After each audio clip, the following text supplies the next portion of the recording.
এক নাম্বার গাটির নাম মালাকুল মউত। মৌতের গাঠি পাড়ি দিতেই হবে। এমন কে আছে রে মৌতের গাঠি রে ফাঁকি দেয়? আসেনি কেউ? আল্লাহ মানো আর না মানো, মৌতের গাঠি পাড়ি দিতেই হবে। এক নাম্বার গাঠি হলো মৌতের গাঠি, দুই নাম্বার গাঠি হলো কবরের জগৎ, তিন নাম্বার গাঠি হাসরের ময়দান, চার নাম্বার গাঠি হলো ফুলসিরাত।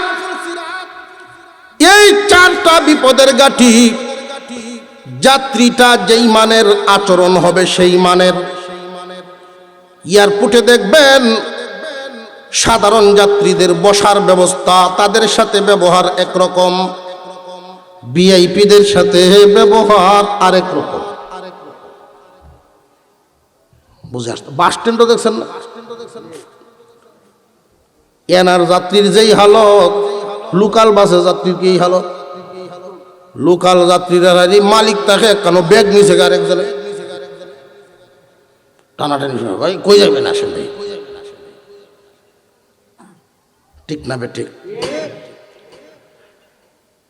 যাত্রী যদি স্পেশাল হয়, আচরণ স্পেশাল, আল্লাহর রাসূল বলেন কবর হয়তো কারোর জন্য জান্নাতের বাগান, আর নইলে জাহান্নামের গর্ত হবে। মৌতের হালাত, কারোর মরণ বড় সুখের মরণ, কারোর মরণ বড় দুঃখের মরণ। সুখের মরণটা বুঝাইতে গিয়া মার কুল থেকে বাবার কুলে সন্তান যেইভাবে হাত বাড়ায়া উড়াল দেয়, ওই সময় কি কেঁদে কেঁদে উড়াল দেয় না হাসতে হাসতে উড়াল দেয়? একদল মানুষ দুনিয়া ছাড়ার সময় এই হালতে দুনিয়া ছাড়বে, আর একদল মানুষের মরণের হালত হলো কষ্টের মরণ। একটা প্রাণীকে জবাই না করে যদি জিন্দা প্রাণীকে চামড়া ছিলানো শুরু হয়, তার যেই পরিমাণ কষ্ট হবে এর চেয়ে দ্বিগুণ কষ্ট দিয়া লুকিয়ে পড়া আত্মা বের হইতে চাইবে না, লুকায়া থাকবে। আল্লাহর ফেরেশতা ডুবুরিদের মতো একটা ডুব দিয়ে গভীর থেকে টান দিয়া যখন বের করবে, একসাথে 432টা রোগের মাথা ছিঁড়ে যায়। এটা শুধু ওয়াজের ময়দানে সীমাবদ্ধ না, আমাদের সামনে, প্রত্যেকের সামনে অবশ্যই অবশ্যই অবশ্যই হাজির হবে। নিঃসন্দেহে সবার সাথে সাক্ষাৎ হবে। মৌতের সাক্ষাৎ সবার সাথেই হবে। কুল্লু নাফসিন যায়িকাতুল মাউত, প্রত্যেক প্রাণীকে এই স্বাদ গ্রহণ করতেই হবে। কারোর জন্য মিষ্টি হবে, কারোর জন্য তিক্ত হবে। এই মিষ্টি তিক্তটা নির্ভর করবে কিসের উপরে? ওই আয়াতখানায় আমি খুতবায় তিলাওয়াত করেছিলাম, ওই আসল সবক আপনাদেরকে দিয়ে যাওয়া আমার উদ্দেশ্য। আর রহমানু আল্লামাল কুরআন খালাকাল ইনসান আল্লামাহুল বায়ান। জিহ্বায় মানুষের শুধু স্বাদ গ্রহণ করার ক্ষমতায় আমি দেই নাই রে, কথা বলার ক্ষমতাও জিহ্বায় দান করেছি, যেটা অন্য প্রাণীর নেই। মহান আল্লাহ পাক মানুষকে সৃষ্টির সেরা সম্মানিত ঘোষণা করেছেন, সৃষ্টির সেরা সুন্দর ঘোষণা করেছেন, সৃষ্টির সেরা নিয়ামত দান করেছেন। পৃথিবীতে কোনো কোনো প্রাণী ঘাস জাতীয় খাবার খায়, কোনো কোনো প্রাণী মাছ মাংস জাতীয় খাবার খায়। যেই প্রাণীরা ঘাস জাতীয় লতা পাতা জাতীয় খাবার খায়, দেখবেন এদের দাঁতগুলো সমান, ঠিক না বেটি? চ্যাপ্টা সমান। আর যেগুলো মাংস মাছ এগুলো খায়, ওই প্রাণীগুলোর দাঁত হয় দাঁড়ালু, চোকা। দাঁড়ালু চুকা দাঁতওয়ালা প্রাণীরা জীবনে কখনো ঘাস খাইতে দেখবেন না। ঘাস জাতীয় খাদ্য খায়, পাটিওয়ালা দাঁত, সমান দাঁত যেই প্রাণীদের, ওরা জীবনে কোনোদিন মাছ মাংস খেতে পারবে না। মানুষকে যে আল্লাহ বানাইলেন দেখেন, সমান দাঁতও আছে মানুষের মুখে, দাঁড়ালু দাঁতও আছে, এই জন্য ঘাস জাতীয় খায়, মাছ জাতীয় খায়। সুবহানাল্লাহ কইতেন না, আরে খালি খাও নেই না আলহামদুলিল্লাহ কর। মহান মৌলাই করিম আয়াতে উল্লেখ করে দিলেন, ওয়ালাকাদ কাররামনা বানি আদম ওয়া হামালনাহুম ফিল বাররি ওয়াল বাহর ওয়া রাযাকনাহুম মিনাত তাইয়্যিবাত। বনি আদমকে আমি মর্যাদা দিলাম, সম্মান দিলাম, যেই কারণে তার চাইতে শক্তিবান প্রাণীটাও তার অধীনস্থ হয়ে যায়। গরুর গায়ে শক্তি মানুষের চাইতে কম না বেশি? হাতির গায়ে কম না বেশি? ও দুনিয়ার মানুষ, তোমরা এটা মনে করো না তুমি তোমার কৌশলের দ্বারা তারে বশ করতে পেরেছো। না না, আল্লাহ রব্বুল আলামিনের এক ফেরেশতায় এলান করেছেন, ও সৃষ্টি জগৎ, মহান আল্লাহ মানুষের মর্যাদা দান করেছেন, সুতরাং তোমরাও তাদের সম্মান করবা। তাহলে প্রশ্ন জাগে, হুজুর বাঘ দি সম্মান করে না? প্রশ্ন জাগে না? মানলাম কিছু প্রাণী আমাদের বসে থাকে, কিন্তু বাঘ দেখলে তো আমরা দৌড়ি।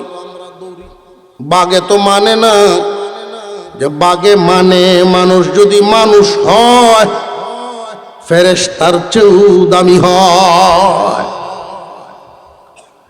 মুহতারাম হাজিরিন, সমস্ত সৃষ্টির মধ্যে আমার আপনাকে আল্লাহ মর্যাদা দিয়েছেন, সম্মান দিয়েছেন, শুধু হাত লাগাই বানান নাই, সম্মানীয় ঘোষণা করেছেন। জলে এবং স্থলে চলার জন্য যানবাহনের ব্যবস্থাও আল্লাহ মানুষকেই দান করেছেন। পৃথিবীর কোনো প্রাণীর এই যানবাহন ব্যবস্থা গ্রহণ করার প্রয়োজন নাই, দরকারও নাই, রুচিও নাই। শুধুমাত্র মানুষকেই মানুষের চলার সুবিধার জন্য, অল্প সময়ে বেশি জায়গা অতিক্রম করার জন্য জলে স্থলে যানবাহনের ব্যবস্থা করে দিয়েছেন কে? হয়তো কেউ বলতে পারেন যে হুজুর, জলে স্থলে চলার জন্য গাড়ি আর নৌকা আল্লাহ কেমনে দিল? রঙ্গু মিস্ত্রি বানাইছে। গাইলে হাতায় না গাড়ি, বডি বানাইছে কোন মিস্ত্রি? রঙ্গু মিস্ত্রি। আল্লাহ কেমনে বানাইল? যে রঙ্গ মিস্ত্রির মাথায় আল্লাহ বুদ্ধি আকল ঢেলে দিয়েছেন। এক জায়গার লোহা, আরেক জায়গার কাঠ, আরেক জায়গার প্লাস্টিক, এক জায়গার তেল পেট্রোল, এইগুলো আইনে একত্রিত করো, এই নিয়মে ব্যবহার করো, তখন গাড়ি হয়ে যাবে। উপাদানগুলোর মূল উৎস দান করেছেন কে? রঙ্গমিস্ত্রি জোড়া লাগাইলো, সে তার বিল পাইল। বান্দারে, আমার মূল উৎস নিলা, আমারে তুমি কি দিলা? মুহতারাম হাজিরিন, জলে স্থলে চলার ব্যবস্থা করে দিয়েছেন কে? মাঝে মাঝে কারোর প্রশ্ন আসতেই পারে, হুজুর যানবাহন শুধু আমরাই ব্যবহার করি না, গরুও করে, টাহলে যে গরু টাহ উঠে, এটা তার রুচি না ভাই, আমাদের প্রয়োজনে তুলি আমরা। 3 নাম্বার নিয়ামত আল্লাহ আমাদের দান করেছেন, ওয়ারাযাকনাহুম মিনাত তাইয়্যিবাত। ও মানব জাতি, তোমাদেরকে আমি আল্লাহ কুদরতি হাত লাগা বানাইলাম, মর্যাদা ঘোষণা করলাম। জলে স্থলে দুনিয়াতে সহজ চলার ব্যবস্থা দিলাম। অন্যান্য প্রাণীদের চাইতে খাদ্য উত্তম পদ্ধতি, মজাদার খাদ্য দান করলাম। বাঘে যদিও গোশত খায়, তোমারও আমি গোশত খাওয়াই। আমিষ জাতীয়, নিরামিষ জাতীয় খাদ্য, নিরামিষ জাতীয় খাদ্য খায় যে প্রাণীরা, তারা আমিষ জাতীয় খাদ্য খেতে পারে না। আমিষ জাতীয় খাদ্য খায় যেই প্রাণীরা, ওরা নিরামিষ জাতীয় খেতে পারে না। বান্দারে, তোমারে আমি উভয়টা খাওয়াই। এবং শুধু তাই না, তোমারে তাদের চাইতে মজা করে খাওয়াই। বাঘে শুধু গোশত খায়, লবণ দিতে জানে না, ঠিক। কিন্তু তোমারে যে আমি এই গোশতটাই খাওয়াই, আদা, মরিচ, পেঁয়াজ, রসুন, কত কিছু দিয়া, পাঁচফোড়ন সহ। ঠিক না? রিজিক দান করেছেন কে?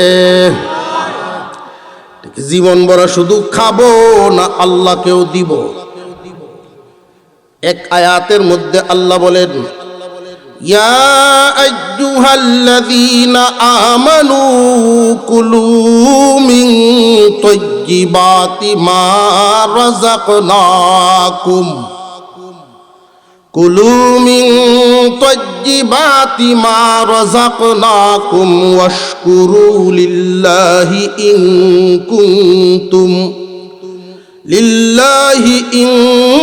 কুনতুম ইয়্যাহু তা'বুদুন। হে ঈমানওয়ালারা, আমার দেওয়া রিজিক থেকে বেচে বেচে হালাল খাও। জমিনে আমার দেওয়া রিজিক হালালও আছে, হারামও আছে। পাইলেই খাইবা না, সুযোগ হইলেই ধরবা না। এখানে কুলু শব্দের অর্থ হলো খুযু, গ্রহণ করা। আল্লাহ বলেন, আমার দেওয়া নিয়ামত থেকে, আমার দেওয়া নিয়ামত থেকে হালাল গ্রহণ করো।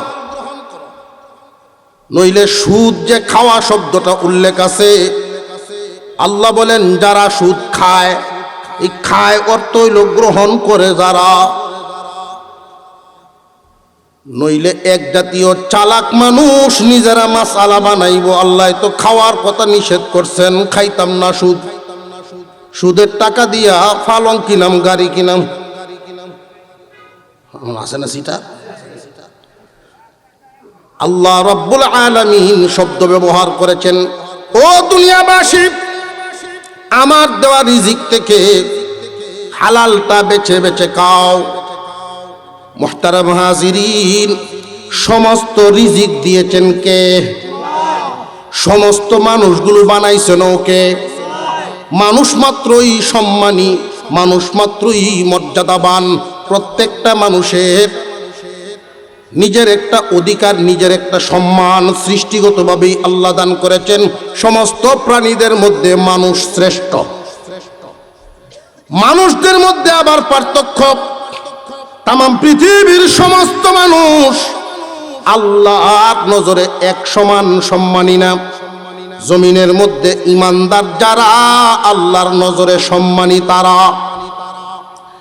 এই জন্য ঈমানওয়ালাদেরকে আলাদা ডাক দিয়ে আল্লাহ বলেন, ইয়া আইয়ুহাল্লাযীনা আমানু, হে ঈমানওয়ালারা, জমিনে পাইলেই খায়ো না। ইনকাম করার সুযোগ পাইলেই তোমরা ইনকাম করা শুরু করো না। আমার দেওয়া নিয়ামতের মধ্যে হালালও আছে, হারামও আছে, চিহ্ন দেওয়া আছে, দেখে হালালটা গ্রহণ করবা। কেন জানোনি? তোমরা ইমানদার, অন্যদের মতো না। ইমানদার আর বেঈমান পথ চলার পদ্ধতি, গ্রহণ করার পদ্ধতি ভিন্ন। ইমানদার বেছে বেছে গ্রহণ করবে, কাফেররা সাফে গ্রহণ করবে, তাদের কোনো অসুবিধা নাই। কিন্তু চাপে গ্রহণ করায় তুমি যদি যাও, তোমার অসুবিধা হবে। কুকুর আর শুকুরের জন্য ড্রেনের পচা গান্দা খাবার খাইলে মোটা তাজা হয়, কিন্তু মানুষে যদি এই পচা গান্দা খাবার খায় অসুস্থ হয়ে মরবে। ঠিক তেমনি ভাবে ইমানদার মুমিন আর কাফেরের মধ্যে গ্রহণ করার জন্য পার্থক্য থাকে।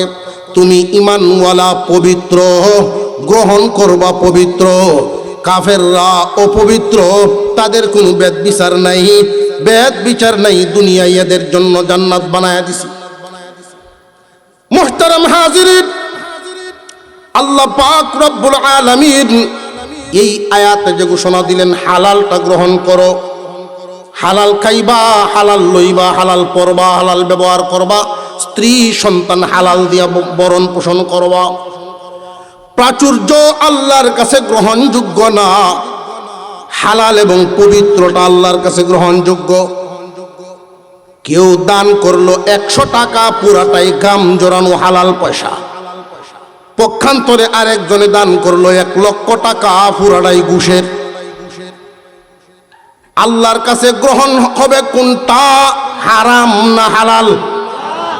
কুরআনুল কারীমে যত জায়গায় আল্লাহ দান খয়রাতের কথা বলেছেন, প্রত্যেকটা জায়গায় উল্লেখ করে দিয়েছেন, বান্দারা রে, আমার দেওয়া রিজিক থেকে আমারে দাও, আমার দেওয়া রিজিক থেকে আমার রাস্তায় দাও, আল্লাহর দেওয়া রিজিক থেকে আল্লাহর রাস্তায় দাও। আল্লাহর দেওয়া রিজিক কোনটা? মুমিন, তোমার জন্য হালাল যেটা, ওইটা আল্লাহর দেওয়া। হালাল মাল তোমার যেটা, বুঝে নিবা আল্লাহর দেওয়া সেটা। আর হারাম কামাইছো যেটা, এটা আল্লাহর দেওয়া না রে, তোমার পাগলামি।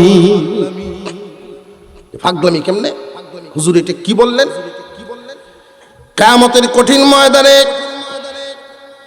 সুদখোরেরা পাগল হয়ে উঠবে, কারণ জানেননি? তার কারণ আল্লাহ উল্লেখ করে দিয়েছেন, হাসরের মাঠে তারা পাগল হয়ে উঠবে। এটা তো বড় কিছু না, ওরা দুনিয়ায় নিজে নিজেই পাগল হয়ে গিয়েছিল। মুহতারাম হাজিরিন, একটু গভীরে ভাবি, এই পৃথিবীতে 3 ধরনের সৃষ্টিকে আল্লাহ খানা খাওয়ায়া বাঁচায়া রাখেন। কয় ধরনের সৃষ্টি? আপনারা ঘুমাইন বইয়া, আমরা সাথে একটু তাল দিলে হুহা শব্দ একটু মাঝে মাঝে। কয় ধরন? গাছপালা, বৃক্ষরাজি, লতা পাতা, ওইগুলো খাদ্য খায়নি না খায় না, জায়গা থেকে নড়তে পারে না, এই যোগ্যতা নাই তাদের। এই কারণে মহান আল্লাহ রাব্বুল আলামিন এদেরকে খাবারের ব্যবস্থা করে দিয়েছেন, জায়গায় দাঁড়ায় শিকড় দিয়া খাইতে পারে। রিজিকটা ব্যবস্থা এই পদ্ধতি দিয়েছেন কে? আরো জোরে কন। এবার আসেন প্রাণীকুল, মানুষের মতো ব্যবসা নাই, চাকরিও নাই, গৃহস্থীও নাই, আছে? এই জন্য আল্লাহ সমস্ত মাখলুকের রিজিক তার হালতে ব্যবস্থা করেছেন। গরু মালিকের ঘর থেকে বের হও, মাঠে রিজিক রাখা আছে। পাখি বাসা থেকে বের হও, কিনতে হবে না, তোমার রিজিক আমি মাঠে রাইখা দিছি। পেট ভরে উদর ভরে সন্ধ্যায় আবার বাসায় ফিরে। কোন প্রাণী আল্লাহ না খাওয়ায়া রাখেন, কিন্তু এই আধা পেট লইয়া মানুষ বড় বিপদ। কয়া পেট অনেকে মনে হল হুজুর কয় কি মা ফেকেন না, অনুমানে কই গরুর পেট বড় না? মানুষের চাইতে গরুর পেট, মহিষের পেট, হাতির পেট। প্রত্যেক প্রাণী নিশ্চিন্তে খায়, মানুষ তোমারে কিসে কাদায়? ক্ষুদায় কাদায় যে না না। একজন মানুষ ক্ষুধা নিবারণের জন্য যদি ইনকাম করে, একদিন ইনকাম করলে 3 দিন খাবার চলার কথা, ঠিক না বেঠিক? কিন্তু মানুষ অন্যায় পথে ইনকাম করে কেন? টিনের ঘর পাল্টায়া বিল্ডিং বানানোর ফাগলামি হইছে। এই জন্য তড়িগড়ি শুরু করছে মানুষ। তকদিরের উপরে বিশ্বাস যখন ভুলে যায়, তখনই ইনকাম করা অন্যায় পথে পা বাড়ায়। মুহতারাম হাজিরিন, আল্লাহ বলেন ইমানদার মুমিন এটা তোমাদের জন্য না, তোমরা মুমিন হালাল গ্রহণ করবা কেন জানোনি? পরের শব্দটা থেকেই আমরা সবকটা নিতে পারি। মহান আল্লাহ বলেন, ইয়া আইয়ুহাল্লাযীনা আমানু কুলু মিন তাইয়্যিবাতি মা রাযাকনাকুম ওয়াশকুরু লিল্লাহি ইন কুনতুম ইয়্যাহু তা'বুদুন। ও ঈমানদাররা, আমার দেওয়া রিজিক থেকে হালালটা গ্রহণ করো, আল্লাহর শুকরিয়া আদায় করো, হালাল খাও, শুকর গুজার হও। শব্দ দুইটার ধারাবাহিকতা খেয়াল করবেন। আগে বললেন হালাল খাও, পবিত্রটা বেছে বেছে নাও। এরপরে বললেন শুকরিয়া আদায় কার?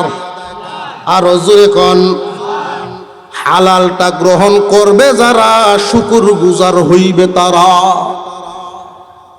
জমিনে খেয়াল করে দেখবেন, যারা হালাল খায় না আল্লাহওয়ালা হতে পারে না। কেন পারে না?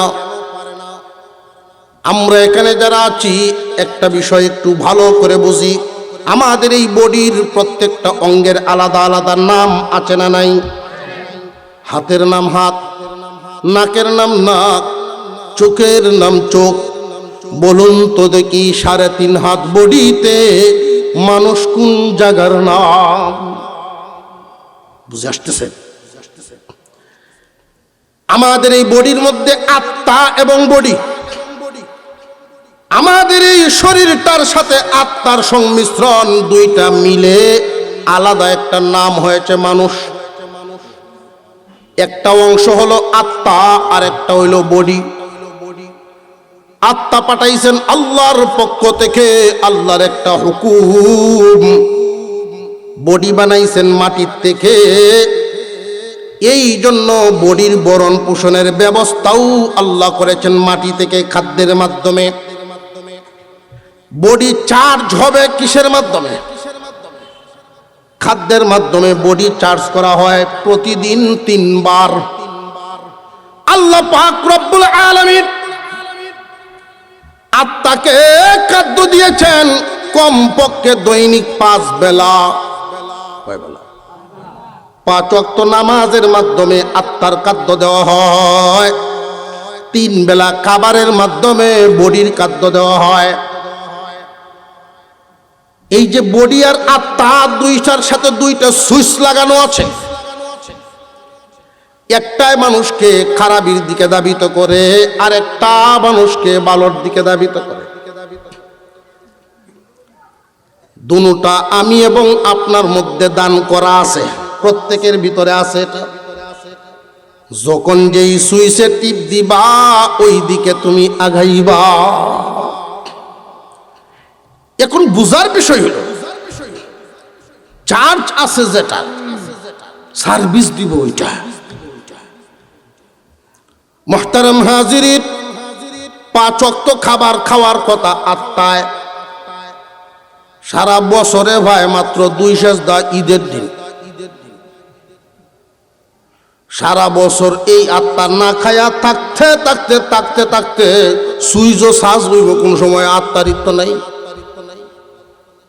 বুঝে আসতেছে আপনাদের? পক্ষান্তরে আমরা এই বডির দিকে দেখি, যেই নফস আমাদেরকে খারাপের দিকে ধাবিত করে, তারে আমরা দৈনিক খাবার দেই 3 বেলা। নফসের চার্জ ঠিক আছে না নাই? বডি ঠিক আছে, নফসে ঠিকই চার্জ পাইতেছে, কিন্তু রুহু আমার চার্জ পাইল না। ভালো এবং মন্দের যখন সামনাসামনি হয় মানুষ, দুইটার ধাক্কা ধাক্কি লাগলে নফস জয়ী হয়, কারণ তার চার্জ আছে। দুর্বল বানায় রাখছি, এই জন্য মহান আল্লাহ আমাদেরকে শিখায়া দিলেন, বান্দারে বডি যে খাদ্যের মাধ্যমে চার্জ করবা, ওই খাদ্যটা বেছে বেছে হালালটা লইবা।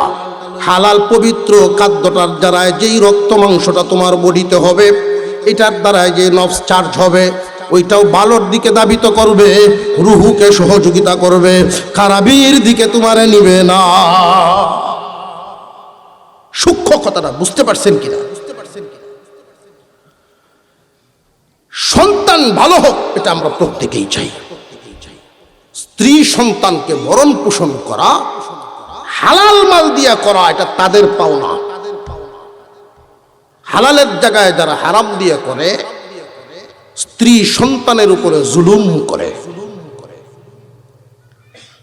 যে সমস্ত মানুষেরা সন্তানাদি স্ত্রী সন্তান ভরণ পোষণ করার ক্ষেত্রে হালাল হারাম বাঁচে না,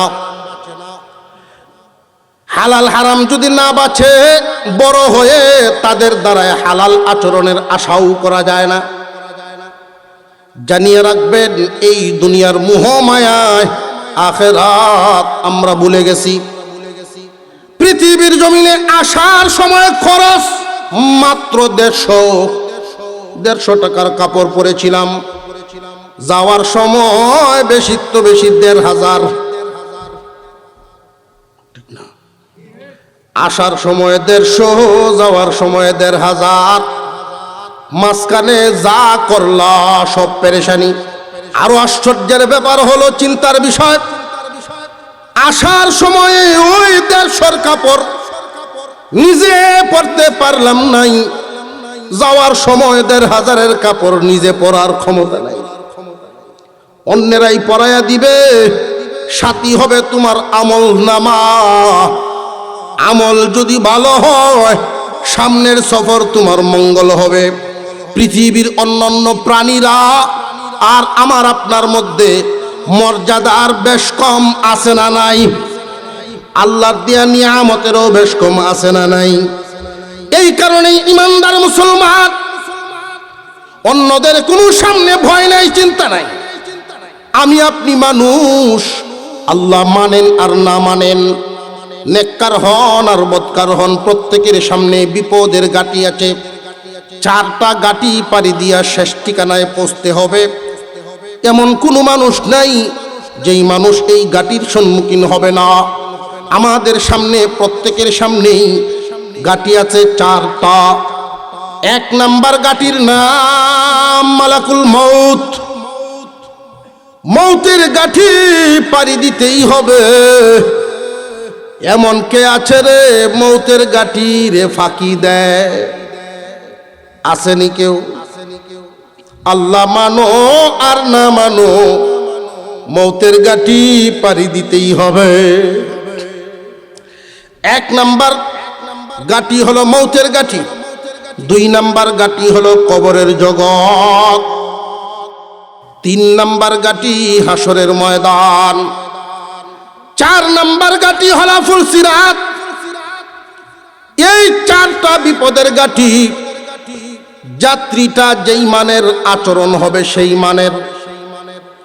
এয়ারপোর্টে দেখবেন সাধারণ যাত্রীদের বসার ব্যবস্থা, তাদের সাথে ব্যবহার একরকম, ভিআইপিদের সাথে ব্যবহার আরেক রকম। বুঝে আসতো? বাস স্ট্যান্ডও দেখছেন না? এনার যাত্রীর যেই হালত, লোকাল বাসে যাত্রীর কি হালত।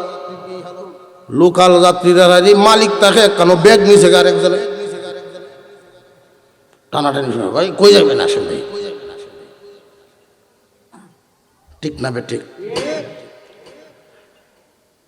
যাত্রী যদি স্পেশাল হয়, আচরণ স্পেশাল, আল্লাহর রাসূল বলেন কবর হয়তো কারোর জন্য জান্নাতের বাগান, আর নইলে জাহান্নামের গর্ত হবে।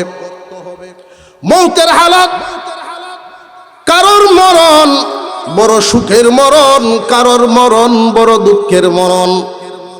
সুখের মরণটা বুঝাইতে গিয়া মার কুল থেকে বাবার কুলে সন্তান যেইভাবে হাত বাড়ায়া উড়াল দেয়, ওই সময় কি কেঁদে কেঁদে উড়াল দেয় না হাসতে হাসতে উড়াল দেয়?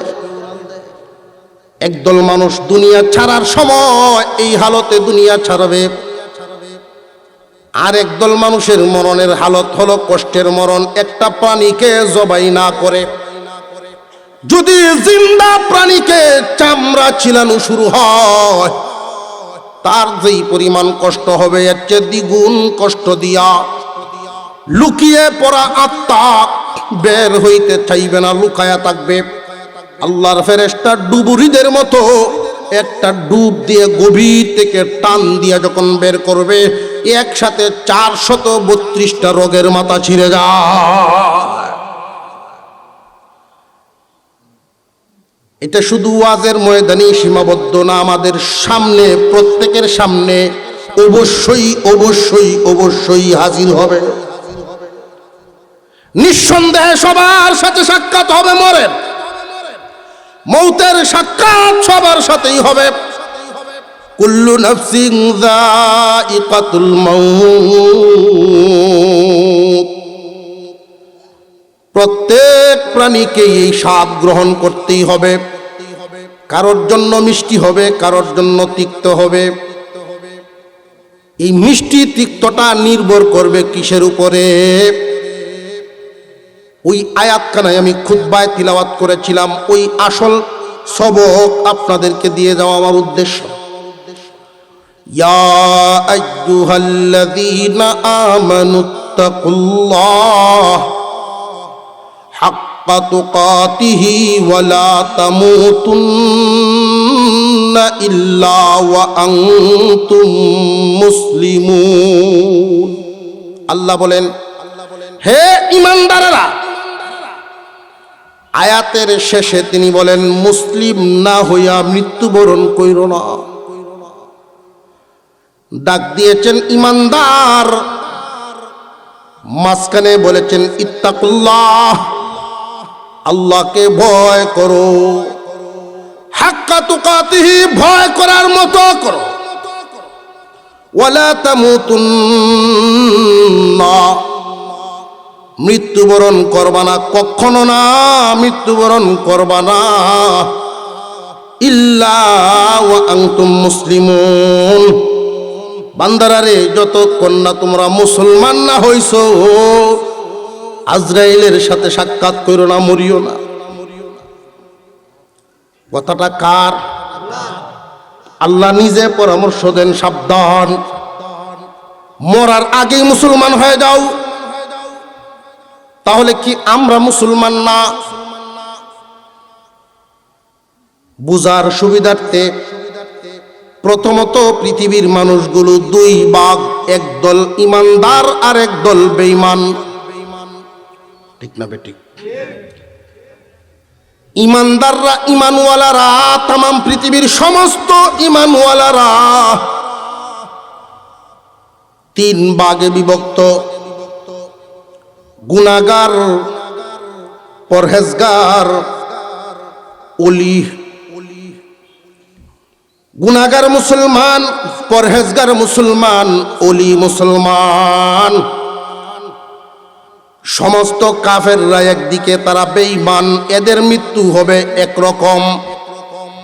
এদের মরার বেলায় কোনো সুসংবাদ নাই, দুঃসংবাদ দিয়া প্রথম গাঁটি থেকেই শুরু হবে দুঃসংবাদ। পক্ষান্তরে ঈমানদার মুমিন যারা, এদের মরণটা যে হবে, আল্লাহ নিষেধ করেছেন মুসলিম না হইয়া মৃত্যুবরণ করিও না। আমার মুমিন বান্দারা, মুসলিম না হইয়া মরার জন্য বলেছেন মহান আল্লাহ, মুসলিম হইয়া মরবা। গুনাহগার মুসলমান, পরহেজগার মুসলমান, আল্লাহর ওলি মুসলমান। তিন ধরনের মুসলমান, এদের সাথে মরার সময় ফেরেশতারা আচরণ করবেন তিন ধরনের। গুনাহগার মুসলমানের ক্ষেত্রে দুঃসংবাদও থাকবে, একটা সুসংবাদও থাকবে। গুনাহগার মুসলমানকে সুসংবাদও দেওয়া হবে, দুঃসংবাদও দেওয়া হবে। কাফেরদের জন্য শুধু দুঃসংবাদ। গুনাহগার মুসলমান, সুসংবাদও থাকবে, দুঃসংবাদও থাকবে। পরহেজগার মুসলমান, তাদের জন্য থাকবে এক ধরনের সুসংবাদ। আল্লাহর ওলি মুসলমান, তাদের মৃত্যু হবে এক ধরনের, তাদের জন্যও থাকবে আরেক ধরনের সুসংবাদ। সবার ক্লাস, চলাফেরা, শ্রেণী কি সমান না বেশ কম আছে? পরিচয়টা একটু তুলে ধরি, দেখি আমি কোন ক্লাসে পড়ি। এক নাম্বার, গুনাহগার মুসলমান। ঈমান যারে কয়, পরকাল বিশ্বাস করে যারা, মূলত ইমানদার মুমিন তারা। একদিন ছিলাম না, একদিন থাকবো না, এটা আমি আপনি যেমনে মানি, হিন্দু বুদ্ধ খ্রিস্টান সবাই মানে, আবু জেহেলেও মানত। কারণ মরার মাসলায় কোনো দ্বিমত নাই। আছে সন্দেহ? আওয়াজে তো বোঝা যায়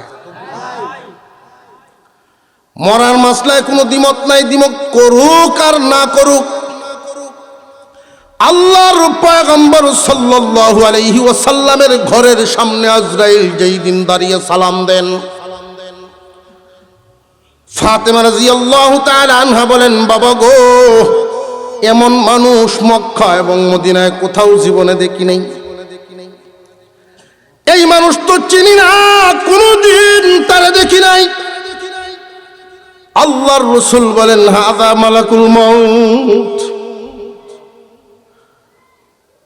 বাবা গো, তারে ঘরে আসতে পারমিশন দিও না। এই মুহূর্তে তোমার ঘরের সামনে মালাকুল মউতে সালাম দেয়, ঘরে আসার পারমিশন চায় কেন? পারমিশন দিও না। আমি কার কাছে গিয়ে একটু শান্তি পাবো? আমি কার কাছে যাব? আল্লাহর পয়গম্বর বলেছিলেন, মারে আজরাইল এমন একজন ফেরেশতা, এই পর্যন্ত কারোর কাছে জান আনতে গিয়া অনুমতি লাগে নাই।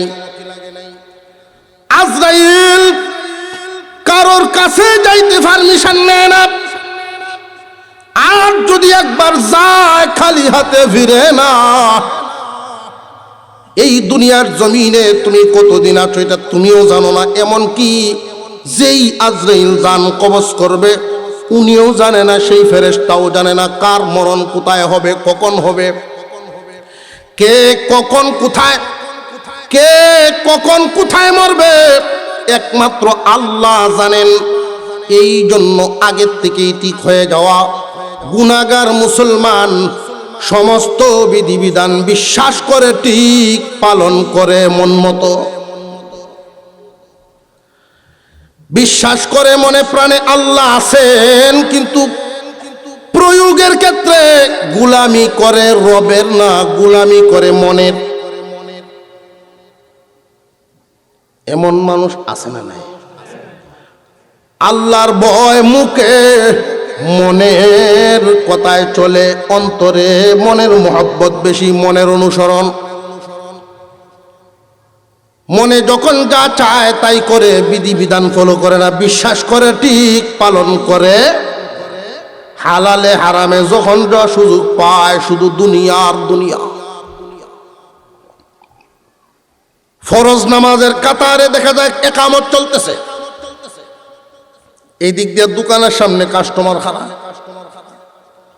গুনাহগার মুসলমান যারা, তাদের হালত হইল নামাজ গেলে বাচ্চা থাকলে আরো হরণ যাইব, কাস্টমার তোর হজত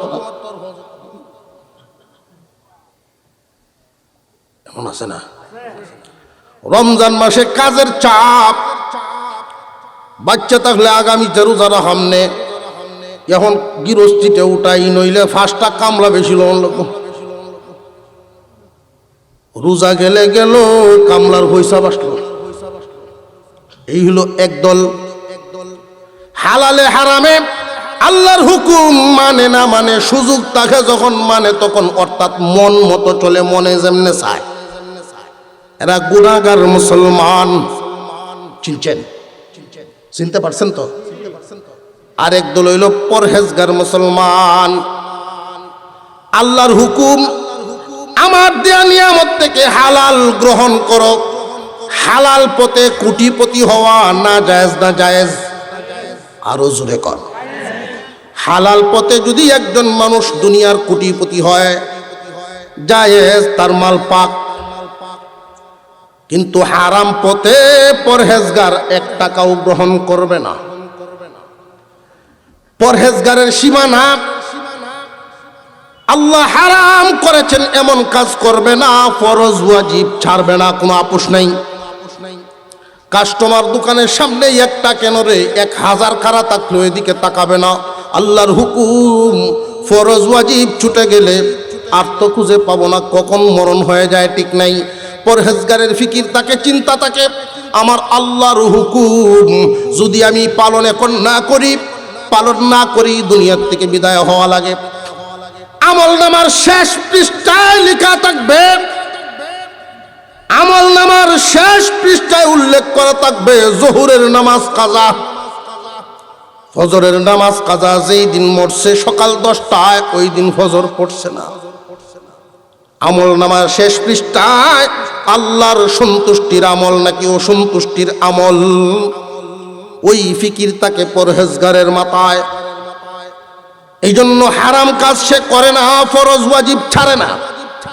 আল্লাহ পাক রব্বুল আলামিন হালাল পথে যদি তারে রিজিক দেন খায়, নইলে সবুর করে পড়ে থাকে। এই মানুষগুলো শত কষ্ট শত যন্ত্রণার পরেও অন্যায়ের সাথে কখনো আপোষ করবে না। নীতির মহব্বত অন্তরে, ব্যক্তির মহব্বত না। গুনাহগারে নীতির চাইতে ব্যক্তির মহব্বত বেশি করে, যে কারণে ব্যক্তি চাচাতো ভাই চাচাতো ভাইয়ের কথায় নীতির বিরুদ্ধে মিথ্যা সাক্ষী দিয়া দিব। আছে না নাই? মুহতারাম হাজিরিন, গুনাহগার মুসলমান, পরহেজগার মুসলমান, চিনতে পারছেন? 3 নাম্বার, আল্লাহর ওলি মুসলমান। ওলি মুসলমানের সংখ্যাটা তুলনামূলক কম, তবে নাই যে তা না। আমি একজন আল্লাহর ওলি দেখছিলাম জীবনে, উনি তালি দিয়ে কাপড় কিনতেন। পাঞ্জাবির মধ্যে তালি থাকতো, তালিও আবার এটা বেতালা তালি, তালের তালি না, সাদা পাঞ্জাবি, সবুজ রঙের তালি, তাল মতো না, বেতালা। কিন্তু তার যে পয়সা ইনকাম করার হালাল পথে সুযোগ ছিল না তা না। উনি যদি চাইতেন কোটিপতি হইতে পারতেন হালাল তরিকায়। পরহেজগারেরা হালাল পথে পাইলে ধনী হবে, নইলে নেই। আল্লাহর ওলিরা হালাল পথে সুযোগ পাইলেও গ্রহণ করবে না। বেশ কমটা বুঝাইছে? আমলের ক্ষেত্রে পরহেজগারেরা ফরজ ওয়াজিব ছাড়বে না, হারাম কাজ করবে না। ওলিদের মর্তবা আরো উপরে, তারা জায়েজের মধ্যে থাকবে না, উত্তমের মধ্যে থাকবে। বুঝে আসতেছে? ফরজ ওয়াজিব তাদের চোখে পাহাড়ের মতো অভ্যাসে পরিণত হয়ে গেছে। তারা সব সময় খেয়াল করে ফরজ ওয়াজিব নিয়ে তো কথাই বলা লাগে না, এটা নিয়ে কি কোনো আপত্তি আছে নাকি? আল্লাহর হুকুম। সুন্নত মুস্তাহাব ছুটে কিনা, তাহাজ্জুদ ছুটলো কিনা ওইটা দেখো। বুঝে আসতেছে? আর হারাম করবে কল্পনাও করা যায় না, মাকরু ঘটে গেছে কিনা দেখো। ভুল ক্রমে কখনো পরহেজগারের যদি হারাম ঘটে যায়, যেইভাবে কান্নাকাটি করে আফসুস করে তওবা করে, আল্লাহর ওলি যারা তারা যদি মাকরু ঘটে যায় এইভাবে কান্নাকাটি করা শুরু করে, আফসুস করে। ফরজ ছুটিয়া গেলে যেইভাবে তওবা করে আফসুস করে পরহেজগার, মুস্তাহাব আমল ছুটে গেলে ওইভাবে তওবা করে আফসুস করে আল্লাহর ওলিরা। 3 দলের পরিচয় মিলছে না। গুনাহগার মুসলমান, পরহেজগার মুসলমান, আল্লাহর ওলি মুসলমান। এই 3 দল মুসলমানের সাথে মরণের গাটিতে আচরণ হবে 3 রকম, কবরের গাটিতেও আচরণ হবে 3 রকম, হাসরের মাঠেও আচরণ 3 রকম, ফুলসিরাতেও আচরণ 3 রকম, জান্নাতে দেওয়ার ক্ষেত্রেও 3 রকম। হাসরের মাঠে গুনাহগার মুসলমান কঠিন সাজা ভুগে তারপরে মুক্তি পাবে। সাজা ভুগবে কি পরিমাণ, যার অপরাধ যে পরিমাণ। কারণটা কি? যে আল্লাহকে স্বীকার করেছো, বিশ্বাস করেছো, পালন করছো মনের গোলামি। বুঝিয়া নেও হায়াত, হিসাব মিলাও, কি পরিমাণ অপরাধ করেছো, অপরাধ যে পরিমাণ সাজা ভুগবা সেই পরিমাণ। সাজাটা হবে কোথায়? কাফেররা যেখানে তুমিও যাও সেখানে। কারণ তুমি মানিয়া আল্লাহকে বিশ্বাস করিয়া অবাধ্য বান্দা, আর তারা হইল অবিশ্বাসী অবাধ্য বান্দা। বুঝে আসতেছে? উভয় দলই অবাধ্য। তোমার ভিতরে শুধু বিশ্বাস নামক ঈমান নামক নিয়ামতটা আছে, এই কারণে চিরস্থায়ী জাহান্নামে থাকবা না শুধু ঈমানের কারণে। সাজা ভোগার পরে আল্লাহর দয়ায় সেখান থেকে বের করে এনে পবিত্র করা হবে। বুঝে আসতেছে?